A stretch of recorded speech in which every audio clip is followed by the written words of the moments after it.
Bueno, compañeros, no sé si me escuchan. Buenas tardes, doctor. Sí se le escucha claro. Claro, y fuerte. ¿Y miran la ¿Se imagen? escucha bien, doctor? Se escucha perfecto. Sí se mira, Se doctor. mira muy bien, doctor. Va, muy bien. Vamos a dar inicio entonces a nuestra tercera clase. Hoy vamos a ver lo que es trauma mecánico. El trauma mecánico es de lo más frecuente que uno mira a nivel hospitalario y ya son casos más fuertes, lesiones más severas. Esta imagen que tenemos nosotros ahorita presentes es una imagen de un paciente con herida por arma de fuego. Aquí está el orificio de ingreso, si ustedes miran es pequeño. Y lo que nosotros tenemos acá es una ventana pericárdica.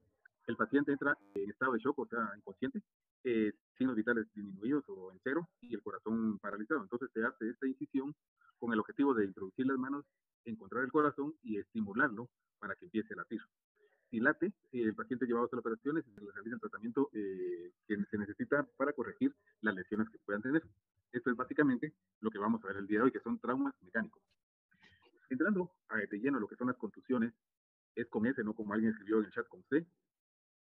Contusiones, la definición, vamos a decir que el trauma mecánico resulta de la acción violenta de la energía cinética aplicada al organismo humano. Esto es capaz de producir una modificación en el lugar de donde sucedió el hecho, en el cuerpo, ¿verdad? Y a nivel general. Esto significa que algunas veces vamos a ver el área donde impactó y otras veces pueda o que no haya ni herida ni una lesión. Entonces, vamos a decir que son formas de trauma contundentes los que se pueden dar golpes o caídas. También las heridas producidas por arma blanca, heridas por arma de fuego y heridas y lesiones por asfixias mecánicas. El modo de acción y los efectos del agente traumático, vamos a tener objetos contundentes que impactan en el cuerpo y están condicionados a diferentes características, tanto estructurales como propias del objetivo, la intensidad de su acción y la reacción local y general del organismo afectado. El trauma contundente, forma de trauma, vamos a encontrar que pueden ser producidos por un golpe con un objeto contundente, que son objetos naturales o improvisados o preparados para tal hecho. El choque o impacto contra una superficie sólida o la caída en el mismo plano de sustentación del cuerpo, precipitación o caída de una gran altura. Dentro de la clasificación de los objetos contundentes van a depender de acuerdo a la particularidad, la estructura y modo de acción. Por ejemplo, los objetos contundentes de superficies pequeñas o de forma geométrica regular, como un martillo, ¿verdad? Que va a ser el percutor, es redondo. O un objeto contundente de una superficie grande y de una forma irregular, como un ladrillo. También cuerpos contundentes de forma y tamaño variable que pueden ser improvisados. Las características morfológicas de las lesiones resultantes de un trauma contundente van a depender de la naturaleza del objeto utilizado, de la región corporal afectada, como también va a depender de la dirección, velocidad, la intensidad, la forma del impacto del objeto contundente. Las lesiones resultantes pueden ser simples o complejas. La caída es el desplome de una persona sobre el mismo plano de sustentación. Si la persona anda caminando en el piso, podría ser ese es su plano de sustentación. Pero si anda caminando en el techo, en la lámina, su plano de sustentación va a ser la lámina en este momento, o el techo, ¿verdad? La variedad de gravedad de las lesiones que presentan depende de varios factores, que pueden ser físicos, estáticos y dinámicos, que pueden intervenir durante la caída. En función de estos factores pueden encontrarse los siguientes variantes, como caída simple, caída complicada, caída en varios tiempos y caída en movimiento. Cada una de ellas tiene su complicación y su forma. Por ejemplo, las caídas en movimiento son aquellas que se caen de una moto, de una bicicleta, de un carro o de uno de los juegos de diversión. De esos parques de diversión también son caídas en movimiento, pero caídas en varios tiempos son aquellas personas que trabajan. Antes de acabar la reunión, porque se va a hacer... Micrófono, compañeros. Doctor, Los disculpe. micrófonos, por favor. ¿Sí? No, que no se le oyó nada por la bulla. Podía repetir. Entonces vamos a decir que las caídas van a depender de varias acciones, ¿verdad? Caída simple, caída complicada, caída en varios tiempos y caída en movimiento. Dentro de las caídas en movimiento podemos decir que son aquellas que se caen de un bus, que se caen de un automóvil, una moto o una bicicleta, o de juegos mecánicos, ¿verdad? De los parques de diversiones. También caídas de varios tiempos, son aquellas aquellos albañiles que trabajan con andamios y caen, por ejemplo, que estuvieran arreglando un segundo nivel y hay un andamio en el primero. Entonces caen del techo del segundo nivel, caen sobre el andamio, se quiebran las tablas y caen al piso. Estos ya son caídas en varios tiempos. Personas que están en la orilla de una montaña, por ejemplo, se resbalan, caen primero en un árbol, luego en otra rama y de último caen en el piso. También podrían ser caídas en varios tiempos. Entonces, son más frecuentes las escoriaciones y lesiones en puntos de apoyo e impacto corporal.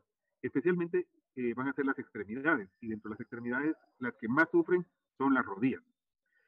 Va a depender de la edad y la contusión de la persona, como por ejemplo, para que puedan haber fracturas. Personas que ya son de más avanzada edad sí pueden tener también lesiones severas como fracturas. Esta es una caída con un impacto directo en la cabeza. Ocurre el levantamiento del cuero cabelludo o scalp.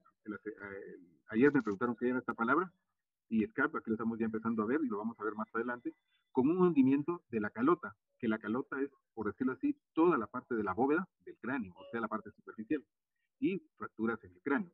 Si ustedes pueden ver este ejemplo, paciente que cayó de una motocicleta, no llevaba casco, la herida irregular, scalp del cuero cabelludo, o sea, el levantamiento del cuero cabelludo, se mira un hundimiento del hueso con una fractura del cráneo. ¿Verdad? Este paciente tiene un trauma craneoencefálico porque además clínicamente tiene hemorragia del oído. Y ahora se van a dar cuenta, cuando miremos más adelante, del por qué la hemorragia. O lesiones que se dan por precipitación, es la caída por debajo del plano de su sustentación. Esta persona iba caminando cruzándose la calle cuando se da un accidente de dos vehículos, le ponen la caída a la señora, al poste, y cae ella, produciéndole la muerte en el mismo instante.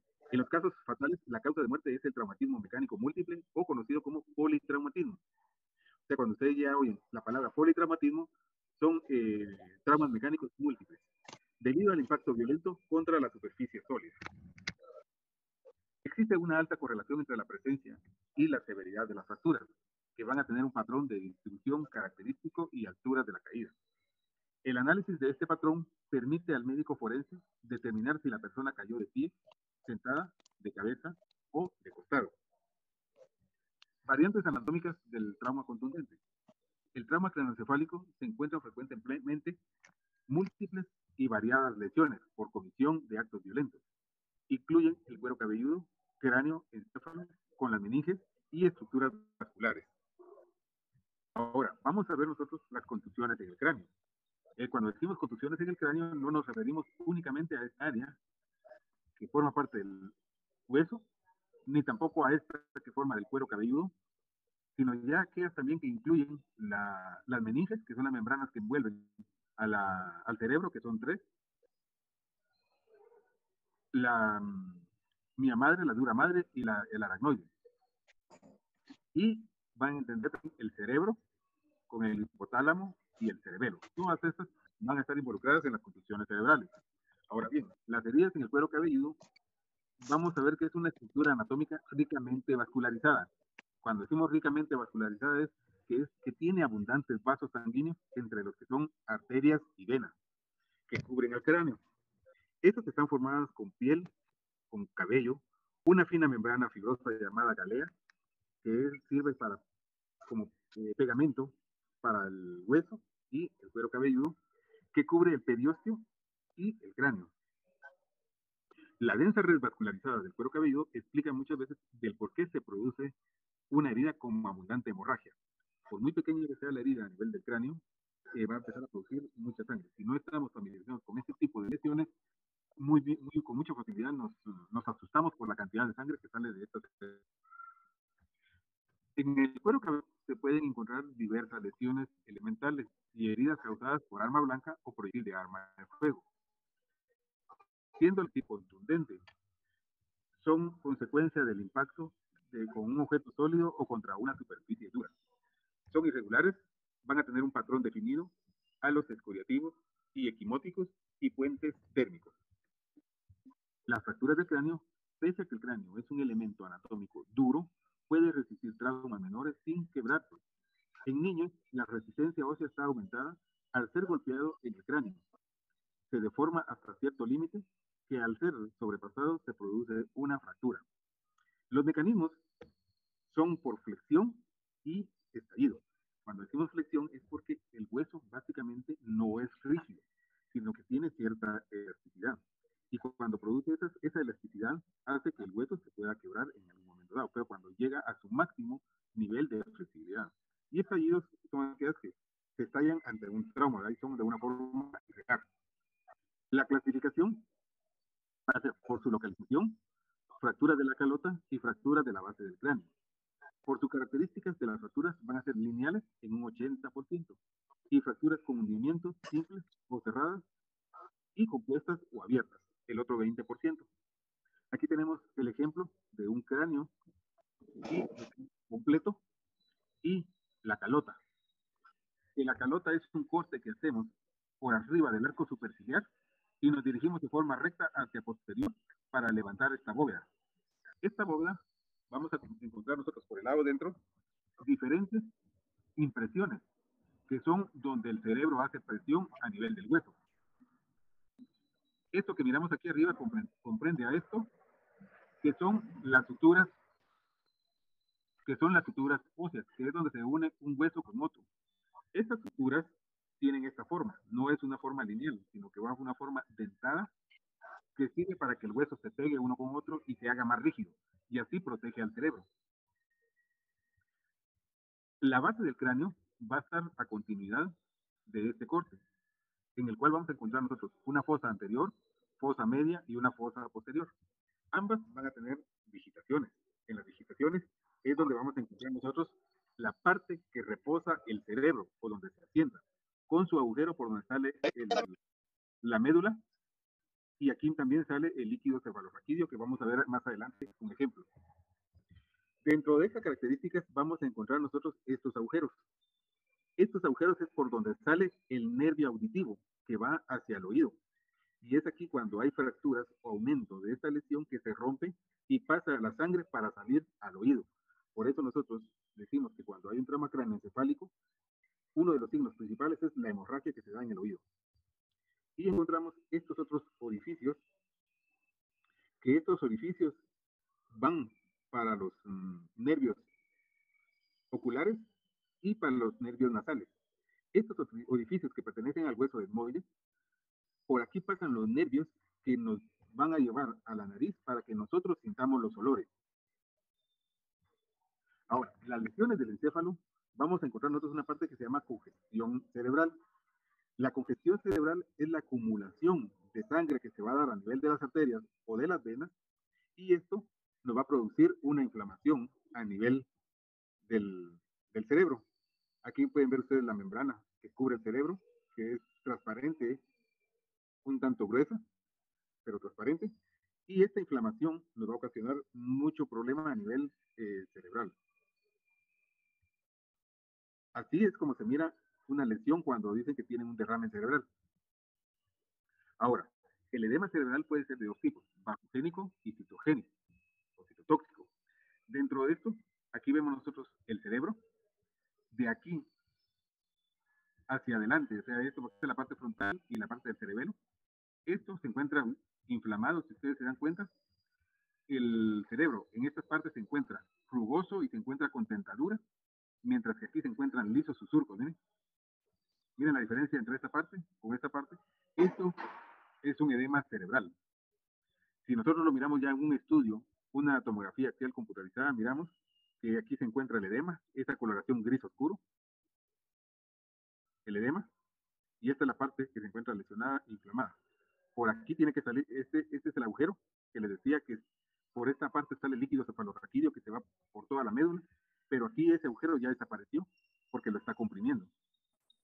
Todo esto puede llevar a la muerte al paciente porque se edematiza tanto que todas las estructuras se pierden. Estas partes de acá son de un color negro que va a tener la forma de alas de mariposa. Sin embargo, aquí ya no lo logramos ver, miren, y esto se debe por el edema que está compresionando toda la parte anterior del cerebro. Aquí está el edema, nuevamente, parte posterior. Aquí lo tenemos posterolateral derecho, y ya todo lo que son las estructuras ya se encuentran afectadas. Las contusiones son lesiones que habitualmente son consecuencia de un impacto violento y directo en la cabeza. El encéfalo puede resultar afectado tanto en el punto de impacto como en el lado opuesto. Las lesiones por aceleración y desaceleración se denominan golpe o contragolpe. Un ejemplo característico es este. El cuerpo humano viaja a la misma velocidad que va un vehículo. Cuando se da un accidente de tránsito y el impacto que hace sostenerse o pararse directamente en una forma intestina, hacemos de caso que esto es el vidrio delantero y el cerebro va a la misma velocidad, topa acá, pero el cerebro dentro de la bóveda del cráneo topa en la parte frontal, que va a ocasionar este edema. Luego regresa a la misma velocidad e impacta en la parte posterior. Y por último se queda tratando de mantener el equilibrio, como que estuviera manteniendo el equilibrio sobre el agua. Estas lesiones que vamos a tener aquí atrás y adelante van a ocasionar un edema cerebral. Ahora, las laceraciones o desgarros del tejido encefálico por lo general se acompañan de heridas visibles en la cabeza y fracturas en el cráneo. La hemorragia intracraneal traumática se puede formar por colección de sangre, hematomas, que se clasifican de acuerdo a su localización. Y ya ayer habíamos visto estos ejemplos. Que vamos a tener un hematoma epidural cuando está por arriba de la membrana de la meninge. Por lo regular es arterial y va acompañado de fractura. Mientras que el hematoma subdural no hay lesión en el cuero cabelludo ni fractura, van por debajo de la dura madre y son venosos. Ambos ocasionan desplazamiento del cerebro y edema. Otras de las lesiones que se pueden dar con mayor frecuencia son las hemorragias aracnoideas o subaracnoideas, por debajo de la membrana aracnoidea que envuelve el cerebro. Este es un ejemplo de un aneurisma, que un aneurisma viene y es un abobamiento, como que fuera un chichón cuando se le salen a la vejiga las pelotas de fútbol. Luego este aneurisma se rompe y eso produce hemorragia a nivel del cerebro. Esa hemorragia va a producir inflamación, que lo vamos a ver en un estudio de una tomografía que corresponde a esta inflamación, y la sangre es esto negro que nosotros vemos que se encuentra a este nivel, por debajo de la membrana aracnoide. Aquí miramos, y el edema que vamos a observar. El trauma torácico de abdomen y pélvico no es inusual que en traumatismos severos se produzcan graves lesiones internas y viscerales de tronco. Dentro de ellas vamos a encontrar ruptura del vaso, estallido hepático, entre las dos más frecuentes, sin mayor o ninguna lesión externa. Se explica por qué factores como tipo grosor de prendas, edad del afectado, puedan ocasionar el apoyo para que no se den este tipo de lesiones, superficiales, pero sí profundas. Por ejemplo, las fracturas del esternón y las costillas son frecuentes en ancianos. El trauma torácico puede ser abierto por herida por arma blanca o abierto también por heridas por arma de fuego. Se asocian con hemotórax, que es sangre en el tórax, y o neumotórax, que es aire en el tórax. Estos van a ser resultado de impactos, desaceleración o aumento de la presión intratorácica. Se producen también fracturas de las costillas, contusiones pulmonares, lesiones de la tráquea y los bronquios, como ruptura del diafragma. El tramo abdominal y pélvico del abdomen comprende la pared y el contenido abdominal por continuidad. Va a incluir a menudo el compartimiento pélvico. Las lesiones son resultado de hechos de tránsito y trauma mecánico, heridas por arma de fuego y heridas por arma blanca. También puede ser abiertas o cerradas. Cuando ustedes en una historia clínica miren HPAF, es heridas por arma de fuego. HPAF, heridas por arma blanca. El mecanismo cerrado o no penetrante es frecuente en hechos de tránsito, como ejemplo colisiones, atropello, caídas de vehículos en marcha, impactos directos de un objeto contundente, o por precipitación, desaceleración o explosiones. Las lesiones son equimosis y escoriaciones en la pared, desgarros y o estallidos viscerales, fracturas de la columna vertebral y de la pelvis. Estas fracturas de la pelvis son las más complicadas porque pueden se pierde en hemorragia toda la cantidad de sangre que hay en el cuerpo, de 3-4 litros, y puede fallecer por hemorragia. El hemoperitoneo es sangre a nivel del peritoneo. Esta es la lesión asociada más frecuente.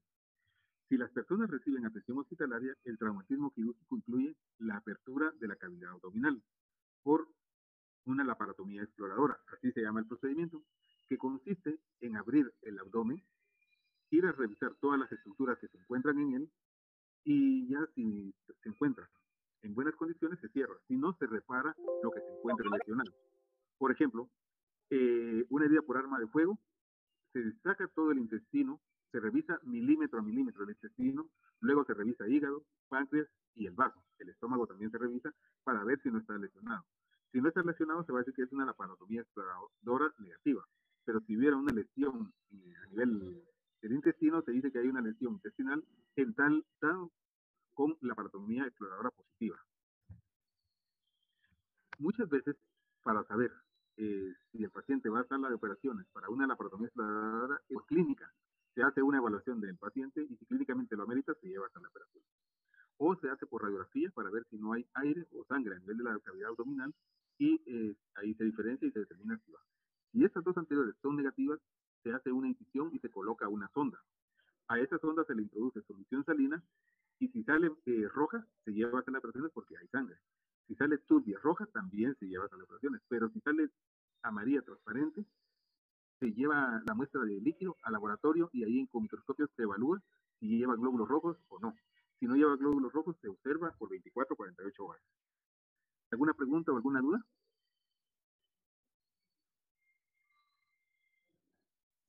No, licenciado. Buenas tardes, doctor. Tengo dudas. Buenas tardes. Buenas tardes. Sí, doctor. Fíjese que yo hace poco pude observar que un compañero de trabajo, pues, primero mencionó de que había tenido un accidente, pero cuando le vi que solo la parte media de la cabeza tenía como, no sé, como agujero o algo así. Entonces dije, eso no puede ser accidente porque me mencionó de que se le había quebrado el casco, etcétera. Pero lo que sí pude observar es que posiblemente él haya tomado y un botellazo, porque sí se miraba casualmente que solo la parte en medio de la parte de arriba de la cabeza tenía así como abierto. Le colocaron 120 puntos. Solo en la parte en medio, como que fuera como cuando los papas se ponen como pequeño gorrito así, solo en la parte de en medio tenía abierto y 120 puntos. Entonces, digo yo, ese tipo de inconvenientes, doctor, siempre se requiere de estudios, por ejemplo, estudios de ultrasonidos en el cerebro, etcétera. Es mi pregunta, o los efectos secundarios de un botellazo en la cabeza. Todo golpe en el cráneo, de acuerdo al tipo de arma que se utilizó, necesita estudios. Principalmente a la hora de evaluación clínica, decide uno qué estudio va a realizar. Por ejemplo, se puede pedir de inicio una radiografía simple de cráneo y posteriormente se pide una tomografía, básicamente para ver el estado del cerebro. Posterior a ello, se deja en observación por mínimo 24 horas. Gracias, doctor. Doctor, muy buenas tardes. Mercedes saluda. Cuando usted se refería a las meninges o membranas que recubren el cerebro, de padre, pia madre y aracnoides, base externa, la pia madre, la intermedia y la aracnoides es la interior, por ejemplo. Esa es una, y luego le consulto otra más. La otra, si gusta de una vez porque es relacionada. Cuando decimos una hemorragia subaracnoidea, generalmente se da por un